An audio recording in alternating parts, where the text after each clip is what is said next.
ஓய்வு நாளை பற்றி இன்னும் தெரியாதவர்களிடம் பகிருங்கள். நாம் பிரசங்கத்திற்குள் செல்வோம். உங்களுக்கு பதிலாக வேறு யாராவது உங்கள் கர்த்தராகிய தேவனாக இருக்க முடியுமா? ஆம் அல்லது இல்லை?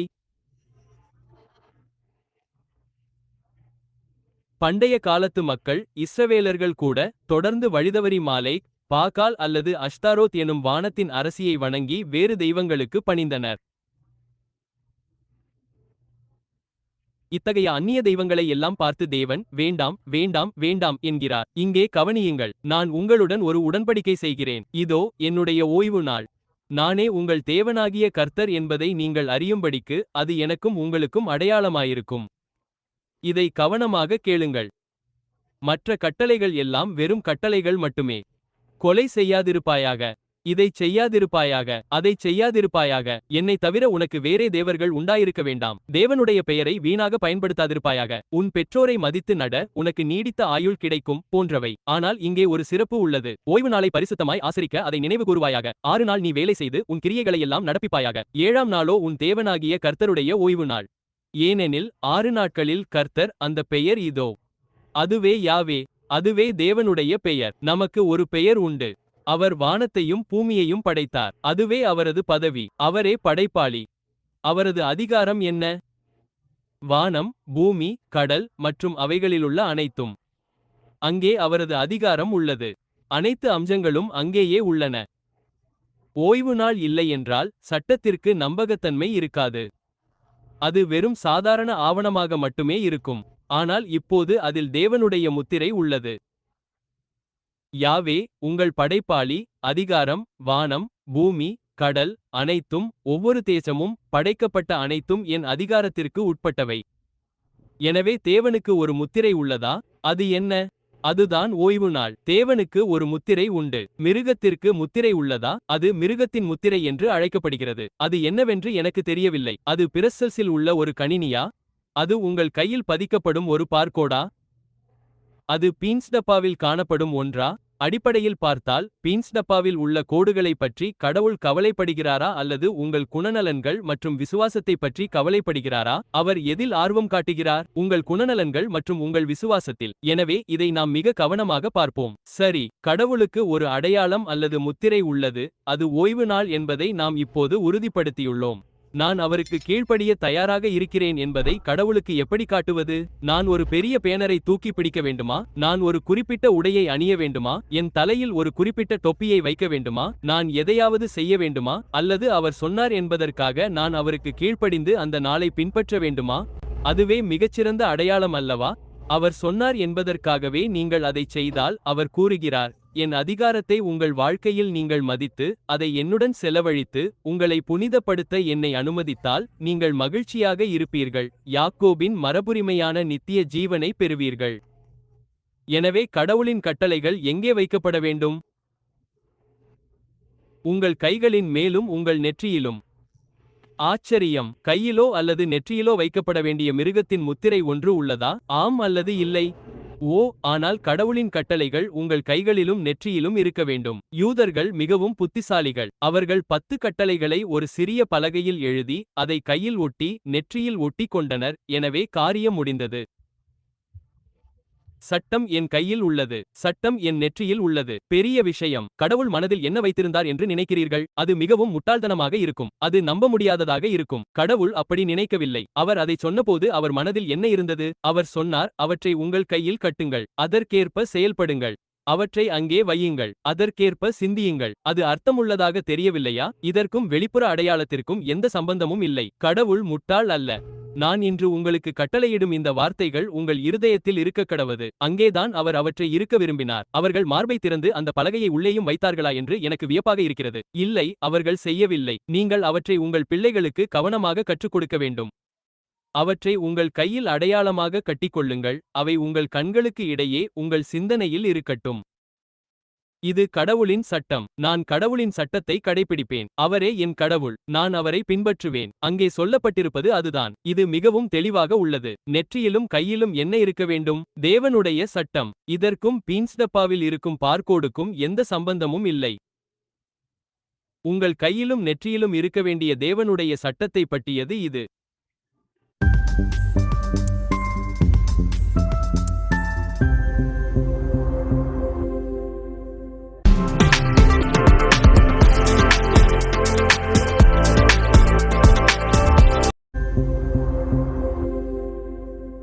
வேதாகமத்தில் மிருகம் என்பது என்ன? அது ஒரு அரசியல் அமைப்பு.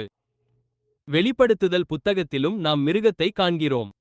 வெளிப்படுத்துதல் 13 இல் அந்த மிருகத்தை காண்கிறோம். அது கடலிலிருந்து தேசங்களுக்கு மத்தியிலிருந்து எழும்புகிறது.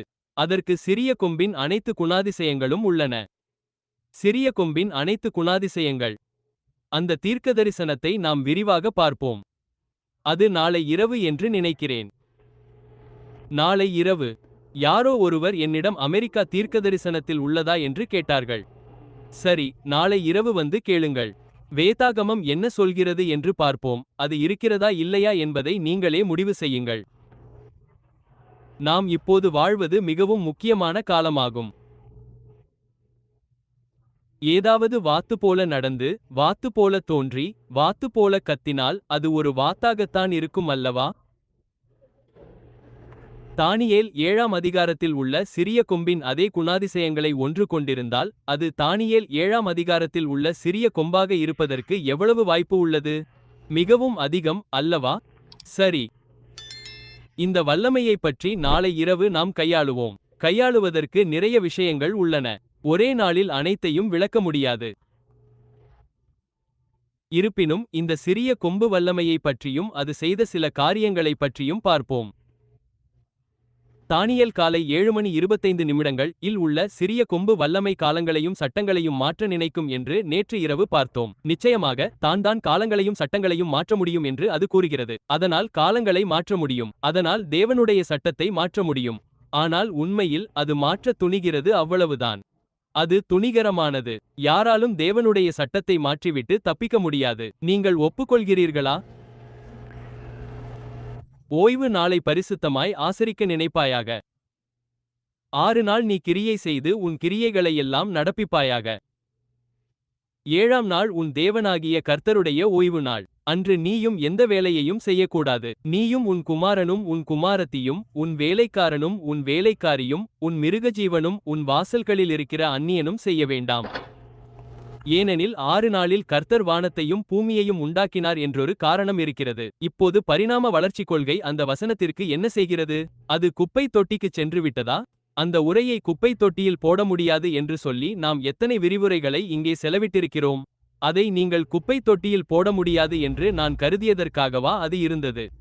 அந்த துண்டை குப்பை தொட்டியில் போட இவ்வளவு முயற்சி ஏன்? ஏனென்றால் அந்த துண்டு குப்பை தொட்டியில் இல்லை என்றால் கடல் மற்றும் அதில் உள்ள அனைத்தையும் படைத்தவருடன் உங்களுக்கு பிரச்சனை ஏற்படும். 7ஆம் நாளில் அவர் ஓய்ந்திருந்தார். ஆகையால் கர்த்தர் ஓய்வு நாளை ஆசீர்வதித்து அதை பரிசுத்தப்படுத்தினார். யாத்திராகமம் 20:8-11. அதாவது அவர் அதை புனிதமான பயன்பாட்டிற்காக ஒதுக்கி வைத்தார். மனிதன் ஆண் மற்றும் பெண்ணாக படைக்கப்பட்டான். அது கிடைமட்ட நிலையில் தொடர்பை பிரதிபலிக்கிறது. அவர்கள் கூட்டாளிகளாக இருக்க வேண்டும். ஆனால் கடவுள் இல்லாமல் சமன்பாட்டில் இன்று நீங்கள் காண்பது முழு குழப்பம் மட்டுமே. திருமணத்தில் மட்டுமல்ல, பொதுவாகவும் இதுவே நிலை. சமன்பாட்டில் நீங்கள் கடவுளை வைத்திருக்க வேண்டும். இது மிகவும் சுவாரஸ்யமான கதை. நான் முதன்முதலில் கடவுளுடன் தொடர்பு கொண்டபோது அவர் முதலிடத்தை கோருவதால் நான் அவர் மீது மிகவும் பொறாமைப்பட்டேன். நான் என் மனைவியை திருமணம் செய்திருந்தேன். அவள் எனக்கு மட்டுமே சொந்தமானவள். இப்போது நான் அவளை பகிர்ந்து கொள்ள வேண்டியிருந்தது. அது கடினமாக இருந்தது. இதை பற்றி நான் குழப்பமடைந்தபோது நீண்ட நேரம் வருத்தத்துடன் சுற்றித் திரிந்தேன். நான் ஒருவேளை விசித்திரமானவனாக இருக்கலாம், ஆனால் நான் இதை பற்றி சிந்தித்துக் கொண்டிருந்தேன். இறுதியாக கடவுளின் குணத்தையும் அவரது முழுமையான சுயநலமற்ற தன்மையையும் நான் உணரத் தொடங்கியபோது, இயேசுவைப் போல ஒருவர் 100 விழுக்காடு சுயநலமற்றவராக இருந்தால் அவர் மனிதகுலத்திற்காக தன்னையே ஊற்றினார். அவர் 100 விழுக்காடு சுயநலமற்றவர் என்றால் அந்த ஒப்பந்தத்தில் உங்களுக்கு என்ன கிடைக்கும்? அத்தகைய நபருடன் நீங்கள் பழகினால் உங்களுக்கு 100 விழுக்காடு கிடைக்கும். அதுதான் அதன் அழகு. வாருங்கள், நீங்கள் கடவுளை மேலாக நேசித்தால் கடவுளின் அன்பு மேலாக சுயநலமின்றி உங்கள் மீது பொழியப்படும். ஆசீர்வாதம் எவ்வளவு பெரியதாகிறது என்றால் ஒரு ஆணுக்கும் பெண்ணுக்கும் இடையிலான உறவு.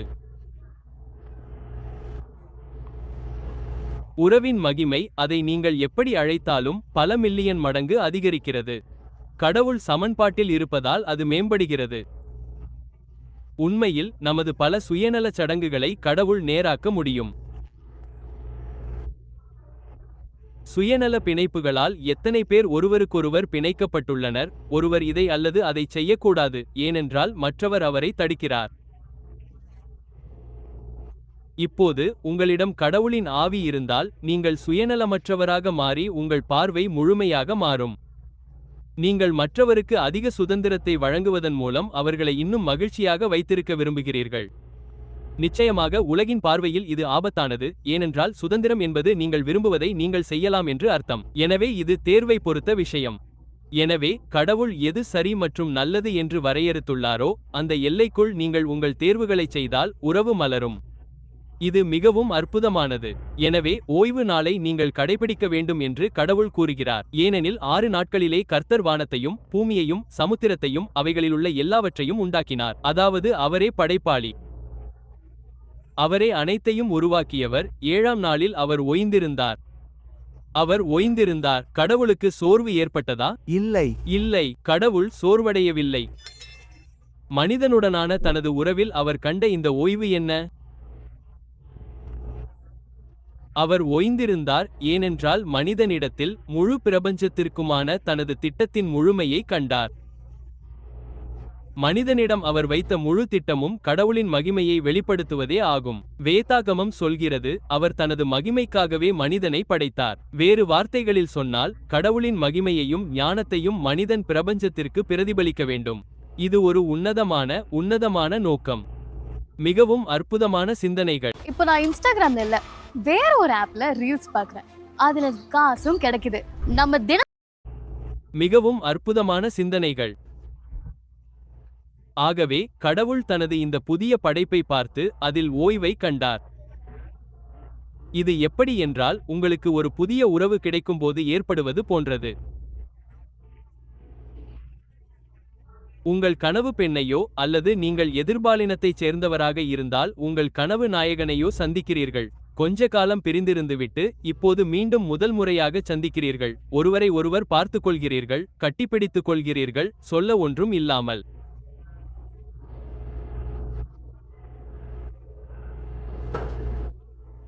உறவில் ஓய்வை காண்பது. இது உங்களுக்கு புரிகிறதா? கடவுள் உறவில் அமைதியை கண்டார். தன்னைச் சுற்றி போர் வெடிக்கப் போகிறது என்று தெரிந்தும். ஏனென்றால் அவர் மனிதனை படைத்தபோது பிசாசு கோபமடைந்தான். அவன் கோபமடைந்தான். ஆனால் கடவுள் மனிதனில் ஓய்வை கண்டார். நம்மையும் சுற்றி என்ன நடந்தாலும் மனிதன் கடவுளில் ஓய்வை கண்டுகொள்ள முடியும். எனவே அவர் 7ஆம் நாளில் ஓய்ந்திருந்தார். அதினிமித்தம் கர்த்தர் ஓய்வு நாளை ஆசீர்வதித்து அதை பரிசுத்தப்படுத்தினார். உண்மையாகவே நேசிக்கும் இருவர் தங்களைச் சுற்றி உலகம் அழிந்தாலும் ஒருவருக்கொருவர் ஓய்வை கண்டுகொள்ள முடியும் என்பது உங்களுக்கு தெரியுமா? இது உங்களுக்கு தெரியுமா? நிச்சயமாக. எனவே நாம் கடவுளில் மட்டுமே ஓய்வை கண்டுகொள்ள முடியும். கடவுள் இந்த ஓய்வு நாளை எடுத்து அதை ஒரு புனிதமான நோக்கத்திற்காக ஒதுக்கி வைத்தார். அவர் மனிதனிடம் நீ சென்று ஆளுகை செய் என்றார். நீ சென்று உனக்கு விருப்பமானதைச் செய். உலகத்தை உனக்கு கீழ்வை. அதை உனக்கு கீழ்ப்படுத்து. அதை மாற்று. அதில் மாற்றங்களை கொண்டு வா. உனக்கு என்ன பிடிக்குமோ அதைச் செய். ஆனால் வாரத்திற்கு ஒருமுறை நாம் வந்து புனிதமான ஐக்கியத்தை பகிர்ந்து கொள்வோம். நாம் தினமும் பேசுவோம். நாம் தினமும் ஒன்றாக நடப்போம். நாம் ஒவ்வொரு நாளும் உரையாடுவோம். ஆனால் ஒரு நாளை ஒதுக்கி வைப்போம். இதன் நோக்கம் இதுதான். இரட்டை மேற்கோள்குறி. யாத்திராகமம் இரவு 8:11. கர்த்தர் 6 நாட்களிலே வானத்தையும் பூமியையும் சமுத்திரத்தையும் அவைகளிலுள்ள யாவட்டையும் உண்டாக்கி ஓய்ந்திருந்தார். அங்கே பயன்படுத்தப்பட்ட எபிரேய வார்த்தை நோஷ். முன்னால் இருந்தது சப்பாத் ஷப்பாட். 7ஆம் நாள். ஆகையால் கர்த்தர் ஓய்வு நாளை ஆசீர்வதித்து அதை பரிசுத்தப்படுத்தினார். இந்த புதிய வார்த்தையை நீங்கள் ஸ்ட்ராங்ஸ் அகராதியில் பார்த்தால் ஓய்வெடுப்பது, அமைதியடைவது என்று பொருள். அதற்கு உடன்படிக்கை செய்து கொள்வது என்றும் பொருள். நான் விளக்கியது போல இது ஒன்றாக இருப்பதற்கும் நாம் ஒருவருக்கு ஒருவர் உரியவர்கள் என்ற உணர்வை பெறுவதற்கும் ஆகும். மேலும் நான் அவர்களை பரிசுத்தமாக்குகிற கர்த்தர் என்று அவர்கள் அறியும்படிக்கு எனக்கும் அவர்களுக்கும் அடையாளமாக என் ஓய்வு நாட்களை அவர்களுக்கு கொடுத்தேன். இந்த பரிசுத்த உறவு, சரியானதைச் செய்யும் திறன், சரியானதைச் செய்யும் விருப்பம் எல்லாம் கடவுளிடமிருந்து வருகிறது. எனவே கர்த்தர் ஓய்வு நாளை அவர்களுக்கு இடையே ஒரு அடையாளமாக தந்தார். அவர்கள் தங்களை பரிசுத்தமாக்குபவர் கர்த்தர் என்பதை அறிய வேண்டும். எசேக்கியேல் இரவு 8:12 மற்றும் 20. எனவே இங்கே மற்றொரு இணையான வசனம் உள்ளது. என் ஓய்வு நாட்களை பரிசுத்தமாக்குங்கள், அவற்றை பரிசுத்தமாக்குங்கள், நானே உங்கள் தேவனாகிய கர்த்தர் என்று நீங்கள் அறியும்படிக்கு அவை எனக்கும் உங்களுக்கும் அடையாளமாயிருக்கும். இது விசித்திரமாக உள்ளது. வேறொருவர் உங்கள் தேவனாகிய கர்த்தராக இருக்க வாய்ப்புள்ளதா? ஆம் அல்லது இல்லை? பலர், பண்டைய மக்கள், இஸ்ரவேலர்கள் கூட, தொடர்ந்து வழிதவறி மாலிக் அல்லது பாகால் அல்லது யாராக இருந்தாலும் சரி, மற்றொரு தெய்வத்தை வணங்கினர். அல்லது அவர்கள் வானத்தின் அரசியான அஸ்தரோத்தை வணங்கினர். இப்படி எல்லா விசித்திரமான தெய்வங்களையும் வணங்கினர். கடவுள் சொல்கிறார், இல்லை இல்லை இல்லை. இங்கே கேளுங்கள், நான் உங்களுடன் ஒரு உடன்படிக்கை செய்கிறேன். என் ஓய்வு நாளை பரிசுத்தமாக்குங்கள், நானே உங்கள் தேவனாகிய கர்த்தர் என்று நீங்கள் அறியும்படிக்கு அது எனக்கும் உங்களுக்கும் அடையாளமாயிருக்கும். இரட்டை மேற்கோள்குறி. இது ஒரு தேர்வு போன்றது. இது ஒரு தேர்வு போன்றது. யாத்திராகமம் 31:13. நீ இஸ்ரவேல் புத்திரரோடு சொல்ல வேண்டியது என்னவென்றால், நீங்கள் என் ஓய்வு நாட்களை கைக்கொள்ளுங்கள், நான் உங்களை பரிசுத்தமாக்குகிற கர்த்தர் என்று நீங்கள் அறியும்படிக்கு அது எனக்கும் உங்களுக்கும் உங்கள் தலைமுறைகளுக்கும் அடையாளமாயிருக்கும். வேறொருவர் அல்ல, நானே அந்த ஒருவர். இரட்டை மேற்கோள்குறி. யாத்திராகமம் 31:16. இஸ்ரவேல் புத்திரர் தங்கள் தலைமுறைகளில் நித்திய உடன்படிக்கையாக ஓய்வு நாளை கைக்கொள்ளக்கடவர்கள். நித்திய உடன்படிக்கைக்காக. இப்போது இந்த அடையாளத்தை பார்ப்போம். இது ஒரு அடையாளம். எபிரெய மொழியில் அதற்கு ஓத் ஓத் என்று பொருள். எனக்கும் இஸ்ரவேல் புத்திரருக்கும் என்றென்றும் உள்ளது. ஏன்? ஏனெனில் கர்த்தர் 6 நாட்களில் வானத்தையும் பூமியையும் உண்டாக்கி 7ஆம் நாளில் ஓய்ந்திருந்து அவர் இளைப்பாறினார். நாபாஷ் நஃபாஷ் என்பது மிகவும் சுவாரஸ்யமான வசனம். இது ஒரு அடையாளம். ஏன் என்றால் தேவனே உங்கள் படைப்பாளி. அவரே உங்கள் உரிமையாளர். அவர் அங்கே என்னை தேர்ந்து கொள்ளுங்கள் என்று கூறுகிறார். உங்களை உருவாக்கியவர் நானே. மற்றவர்கள் யாரும் உங்களை உருவாக்கவில்லை. அவர்கள் உங்களை திருடி கைமாறாக மரணத்தை மட்டுமே தருகிறார்கள். எனவே இது ஒரு அடையாளம். தேவன் இளைப்பாறினார். இப்போது அடையாளம் என்ற அந்த வார்த்தைக்கு என்ன பொருள்? எபிரேய மொழியில் பார்த்தால் அது ஒரு சான்று என்று கூறுகிறது. இது ஒரு வினையூக்கி. நீங்கள் விரும்பினால் இது ஒரு அதிசயம் மற்றும் இது ஒரு குறி. இது ஒரு தரநிலை, ஒரு அடையாளம், ஒரு சிக்னல், ஒரு தனித்துவமான குறி. இதுதான் ஸ்ட்ராங்ஸ் அகராதியின் அந்த வார்த்தைக்கான விளக்கம். அப்படியானால் தேவனுக்கு ஒரு அடையாளம் உண்டா? அது என்ன? அது ஓய்வு நாள். தேவனுக்கு ஒரு அடையாளம் உண்டு. மிருகத்திற்கு ஒரு அடையாளம் உண்டா? ஆம், அது மிருகத்தின் அடையாளம் என்று அழைக்கப்படுகிறது. அது என்னவென்று எனக்கு தெரியவில்லை. அது பிரசல்ஸில் உள்ள ஒரு கணினியா? அது உங்கள் கையில் குத்தப்படும் பார்கோடா? அது பீன்ஸ் டப்பாவில் காணப்படும் ஒன்றா? ஆழமாக பார்த்தால், தேவன் பீன்ஸ் டப்பாவில் உள்ள கோடுகளில் ஆர்வமாக இருக்கிறாரா அல்லது உங்கள் குணநலன்களிலும் உங்கள் விசுவாசத்திலும் ஆர்வமாக இருக்கிறாரா? அவர் எதில் ஆர்வமாக இருக்கிறார்? உங்கள் குணநலன்களிலும் உங்கள் விசுவாசத்திலும். எனவே இதை மிகவும் கவனமாக பார்ப்போம். சரி, தேவனுக்கு ஒரு அடையாளம், ஒரு வேதாகமத்தை ஆழமாய் கற்றுக்கொள்ளவும் கர்த்தருடைய வார்த்தைகளின் உன்னத வெளிப்பாட்டை தெரிந்து கொள்ளவும் உங்களுக்கு ஒரு அற்புதமான வழி இருக்குன்னு சொன்னா நம்புவீங்களா? இதோ உங்களுக்காகவே பிரத்யேகமாக வடிவமைக்கப்பட்ட special lighthouse Bible quiz app.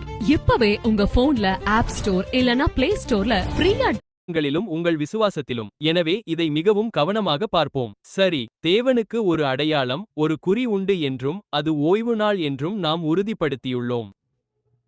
எனவே இது எனக்கும் இஸ்ரவேல் புத்திரருக்கும் இடையே என்றென்றைக்குமான அடையாளமாக இருக்கும். ஏனெனில் கர்த்தர் 6 நாட்களில் வானத்தையும் பூமியையும் உண்டாக்கி 7ஆம் நாளில் ஓய்ந்திருந்து அவர் இளைப்பாறினார். எனவே தேவனுடைய அடையாளம், அவருடைய குறி அல்லது அவருடைய முத்திரையை நாம் புரிந்து கொள்ள வேண்டும். இவை அனைத்தும் ஒரே பொருள் கொண்டவை. ஐக்கிய அமெரிக்காவின் முத்திரையை பார்ப்போம். நாம் அமெரிக்காவில் இருப்பதால் ஒரு முத்திரை ஒரு ஆவணத்தை உறுதிப்படுத்துகிறது. இது அமெரிக்க ஐக்கிய நாட்டின் அதிபரின் முத்திரை. இது ஒரு பொதுவான அரச முத்திரை. இது இங்கிலாந்தின் அரசர் ஜார்ஜ் 6ஆம் முத்திரையாக இருந்தது. இந்த 3 கூறுகளை கவனியுங்கள். இது அவருடைய பெயர் ஜார்ஜ் வி, அவரது பட்டம் அரசர், மற்றும் அவரது பிரதேசம் கிரேட் பிரிட்டன் மற்றும் அதன் ஆதிக்கத்திற்கு உட்பட்ட பகுதிகளை குறிப்பிடுகிறது. எனவே ஒரு பொதுவான முத்திரை அந்த பட்டம், பெயர் மற்றும் பிரதேசம் ஆகிய கூறுகளை கொண்டுள்ளது. அது இல்லாமல் சட்டம் பயனற்றதாகிவிடும். அதற்கு எந்த அதிகாரமும் இருக்காது. இப்போது 10 கட்டளைகள் ஒரு சட்டம். அது தேவனுடைய சட்டம். இந்த முழு சட்டத்திற்கும் அதிகாரம் இருப்பது அதன் முத்திரையினால் மட்டுமே. கடவுளின் முத்திரை கடவுளின் சட்டத்தின் இதயத்தில் உள்ளது. இதை கவனமாக கேட்போம். மற்ற கட்டளைகள் அனைத்தும் வெறும் கட்டளைகள் மட்டுமே. கொலை செய்யாதிருப்பாயாக. இதைச் செய்யாதிருப்பாயாக. அதைச் செய்யாதிருப்பாயாக. என்னை தவிர வேறு கடவுள் உனக்கு இருக்கக்கூடாது. பெயரை வீணாக பயன்படுத்தாதிருப்பாயாக. பெற்றோரை மதித்து நட, உனக்கு நீண்ட ஆயுள் கிடைக்கும் போன்றவை. ஆனால் இங்கே ஒரு சிறப்பு உள்ளது. ஓய்வு நாளை பரிசுத்தமாய் ஆசரிக்க அதை நினைவுகூரு. 6 நாட்கள் நீ உழைத்து உன் வேலைகளைச் செய்வாயாக. ஆனால் 7ஆம் நாள் உன் தேவனாகிய கர்த்தரின் ஓய்வு நாள். ஏனெனில் 6 நாட்களில் கர்த்தர், இதோ அந்த பெயர். அதுதான் யாவே. அதுதான் கடவுளின் பெயர். நமக்கு ஒரு பெயர் உண்டு. அவர் வானத்தையும் பூமியையும் படைத்தார். அதுதான் அவரது பட்டப்பெயர். அவரே படைப்பாளி. அவரது அதிகாரம் என்ன? வானம், பூமி, கடல், அவற்றுள் உள்ள அனைத்தும். அங்கேதான் அவரது அதிகாரம் உள்ளது. அனைத்து கூறுகளும் அங்கே உள்ளன. ஓய்வு நாள் இல்லை என்றால் இந்த சட்டத்திற்கு நம்பகத்தன்மை இருக்காது. இது மற்றுமொரு சாதாரண ஆவணமாகவே இருந்திருக்கும். ஆனால் இப்போது இதில் கடவுளின் முத்திரை உள்ளது. யாவே, உன் படைப்பாளி. அதிகாரம், வானம், பூமி, கடல், அனைத்தும், ஒவ்வொரு தேசம், படைக்கப்பட்ட அனைத்தும் என் அதிகாரத்தின் கீழ் உள்ளன. இப்போது அமெரிக்கா ஒரு சட்டத்தை கொண்டு வந்து புதிய சட்டத்தை பிரகடனப்படுத்தினால் அந்த சட்டத்தில் யார் கையெழுத்திட வேண்டும்? அது அமலுக்கு வருவதற்கு முன் அதிபர் அதில் கையெழுத்திட வேண்டும். அதிபர் கையெழுத்திடவில்லை என்றால் அந்த சட்டம் செல்லாது. அது சரிதானே? சரி. இதை விளக்க நான் எப்போதும் ஒரு உவமையை பயன்படுத்துவேன். ஜெர்மனியில் அடால்ஃப் ஹிட்லர் ஆட்சிக்கு வந்த காலத்திற்கு செல்வோம். அவர் தனது அதிகாரத்தால் ஈர்க்கப்பட்டு எந்த எதிர்ப்பும் இருக்கக்கூடாது என்பதை உறுதிப்படுத்த விரும்புகிறார் என்று வைத்துக்கொள்வோம். எனவே அவர் ஒரு சட்டத்தை பிறப்பிக்கிறார். இது வெறும் கற்பனை கதைதான். இது ஒரு அர்த்தமற்ற கதை, ஆனால் ஒரு கருத்தை விளக்கவே இது சொல்லப்படுகிறது. அவர் ஒரு சட்டத்தை பிறப்பித்து அடுத்த புதன்கிழமை 12 மணிக்கு ஜெர்மனி மக்கள் வீதிகளில் இறங்கி ஒரே குரலில் ஹிட்லர் என்று கத்தி தங்கள் ஒற்றுமையை வெளிப்படுத்த வேண்டும் என்கிறார்.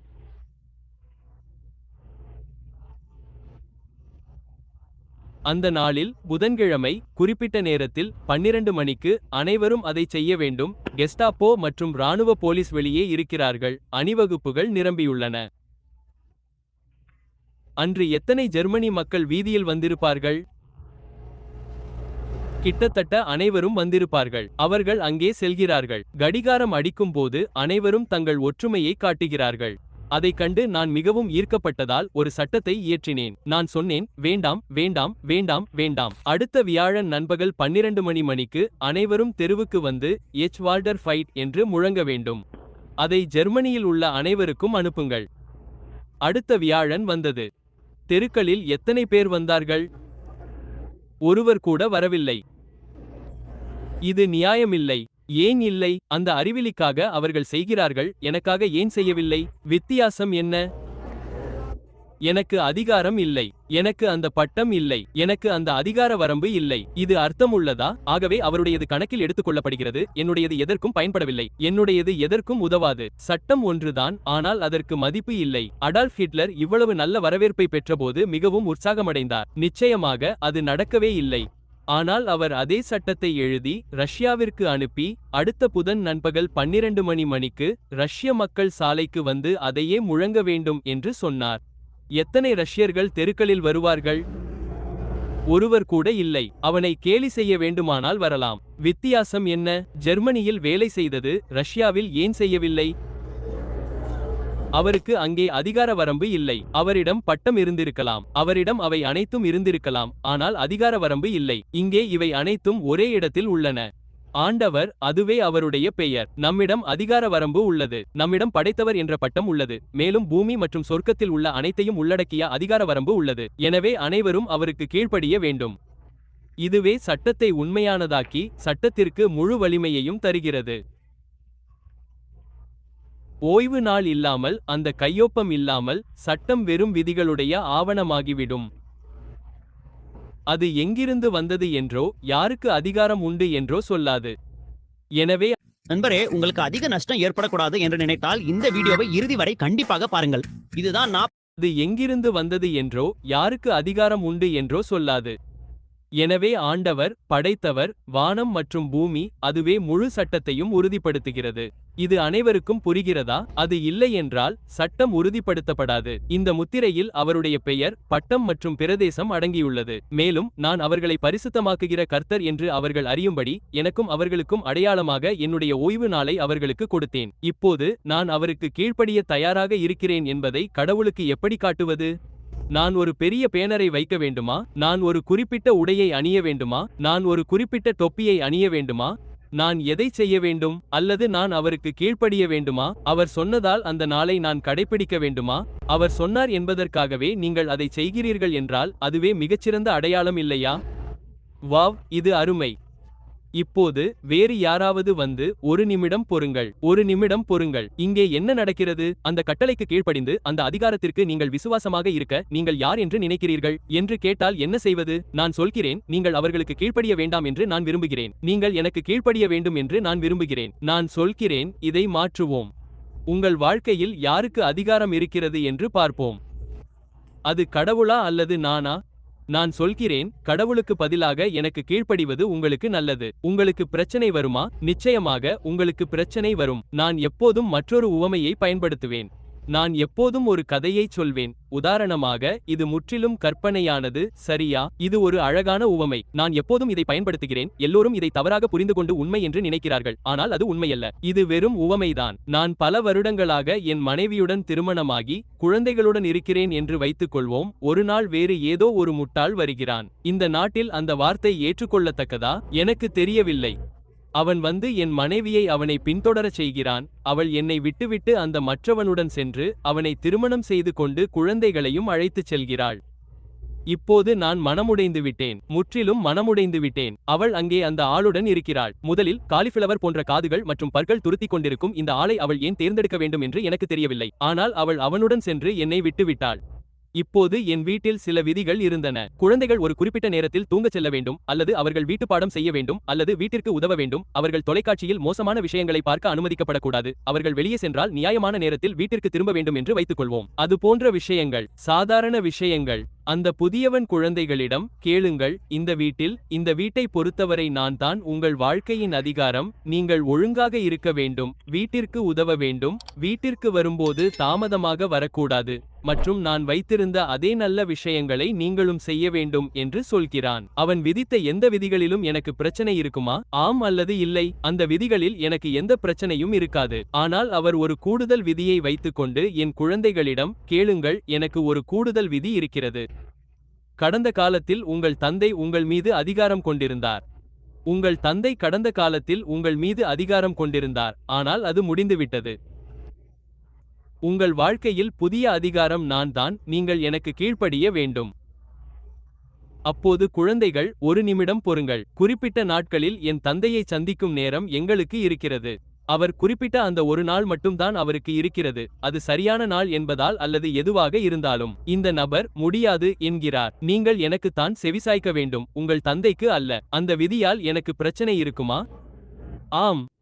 நான் நேராகச் சென்று அவருடைய மூக்கை 360 டிகிரி திருப்பி மாற்றிவிடுவேன். அந்த விதி ஏன் என்னை எரிச்சலடையச் செய்கிறது? ஏனென்றால் அது என் அதிகாரத்தை பாதிக்கிறது. என் குழந்தைகளின் விஷயத்தில் என் அதிகாரத்தில் யாரும் தலையிடக்கூடாது. அவர்கள் என்னுடைய குழந்தைகளும் கூட. அவர்கள் என்னுடைய குழந்தைகளும் கூட. இப்போது கடவுளும் அதே உணர்வைத்தான் கொண்டிருக்கிறார். நாங்கள் அவருடைய குழந்தைகள். மற்றொரு சக்தி வந்து, இந்த மற்ற விதிகளைப் பற்றி எனக்கு கவலை இல்லை, ஆனால் இந்த குறிப்பிட்ட ஒன்று, அதிகாரத்தை சோதிக்கும் இந்த விதிக்கு, நீங்கள் கடவுளுக்கு அல்ல, எனக்கு கீழ்ப்படிய வேண்டும் என்று கூறுகிறது.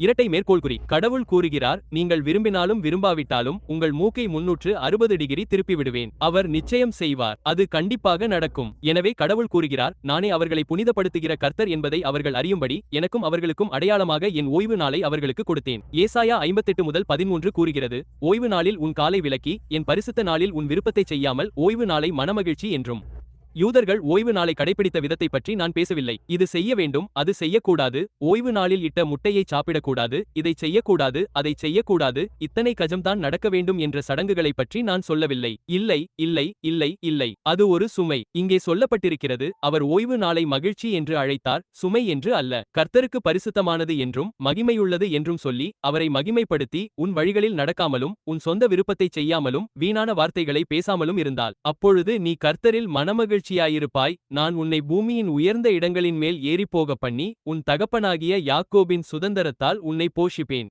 கர்த்தருடைய வாய் இதைச் சொன்னது. அவர் கூறுகிறார், நீங்கள் என் அதிகாரத்தை உங்கள் வாழ்க்கையில் மதித்து என்னுடன் நேரத்தை செலவழித்து உங்களை புனிதப்படுத்த என்னை அனுமதித்தால் நீங்கள் மகிழ்ச்சியாக இருப்பீர்கள். யாக்கோபின் மரபுரிமையான நித்திய ஜீவனை பெறுவீர்கள். பின்பு அந்நியர்களைப் பற்றி என்ன? இந்த ஓய்வு நாள் யூதர்களுக்கு மட்டுமே உரியதா? ஏசாயா 56 முதல் 6 மற்றும் 7. கர்த்தரைச் சேவிக்கவும் கர்த்தருடைய நாமத்தை நேசிக்கவும் அவருக்கு ஊழியக்காரராக இருக்கவும் தங்களை அவரோடு இணைத்துக் கொள்ளும் அந்நியார் அனைவரும்.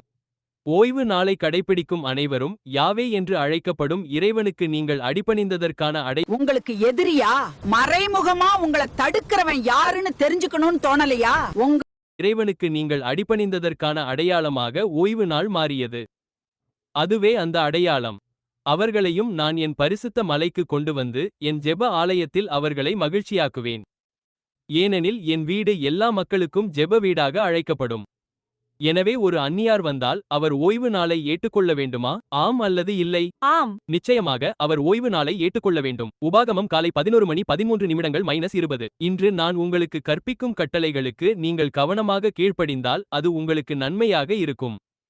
உங்கள் இதயம் வஞ்சிக்கப்படாதபடிக்கு எச்சரிக்கையாயிருங்கள்.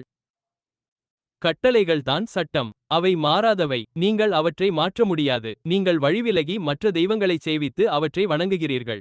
எனவே இந்த மோதல் ஏற்பட வாய்ப்புள்ளதா? ஆம் அல்லது இல்லை? நிச்சயமாக ஏற்படலாம். ஆகவே இப்போது கவனமாக கேளுங்கள். தேவனுடைய கட்டளைகளைப் பற்றி பேசும் இந்த என் வார்த்தைகளை உங்கள் இதயங்களிலும் உங்கள் ஆத்துமாக்களிலும் வைத்து உங்கள் கையின் மீது அடையாளமாக கட்டிக்கொள்ளுங்கள். இப்போது கவனமாக கேளுங்கள். உங்கள் கையில் அவை உங்கள் கண்களுக்கு நடுவே அடையாளங்களாக இருக்கட்டும். எனவே தேவனுடைய கட்டளைகள் எங்கே வைக்கப்பட வேண்டும்? உங்கள் கையில் மற்றும் உங்கள் நெற்றியில். ஆச்சரியம்! கையிலோ அல்லது நெற்றியிலோ வைக்கப்பட வேண்டிய மிருகத்தின் முத்திரை ஒன்று இருக்கிறதா? ஆம் அல்லது இல்லை? ஓ, ஆனால் தேவனுடைய கட்டளைகள் உங்கள் கையிலும் உங்கள் நெற்றியிலும் இருக்க வேண்டும். யூதர்கள் மிகவும் புத்திசாலிகள். அவர்கள் 10 கட்டளைகளை ஒரு சிறிய பலகையில் எழுதி அதை கையில் ஒட்டி நெற்றியில் ஒட்டினார்கள். அதனாலேயே அந்த காரியம் முடிந்தது என்று நினைத்தார்கள். சட்டம் என் கையில் இருக்கிறது, சட்டம் என் நெற்றியில் இருக்கிறது. பெரிய காரியமா என்ன? கடவுள் எதை மனதில் வைத்திருந்தார் என்று நினைக்கிறீர்கள்? அது மிகவும் முட்டாள்தனமாக இருக்கும். அது நம்ப முடியாததாக இருக்கும். கடவுள் அதை ஒருபோதும் மனதில் கொள்ளவில்லை. அவர் அதை சொன்னபோது எதை மனதில் வைத்திருந்தார்? அவர் சொன்னார், அவற்றை உங்கள் கையில் கட்டுங்கள், அதற்கேற்ப செயல்படுங்கள், அவற்றை அங்கே வையுங்கள், அதற்கேற்ப சிந்தியுங்கள். அது அர்த்தமுள்ளதாக தெரியவில்லையா? இதற்கும் வெளிப்புற அடையாளத்திற்கும் எந்த சம்பந்தமும் இல்லை. கடவுள் முட்டாள் அல்ல.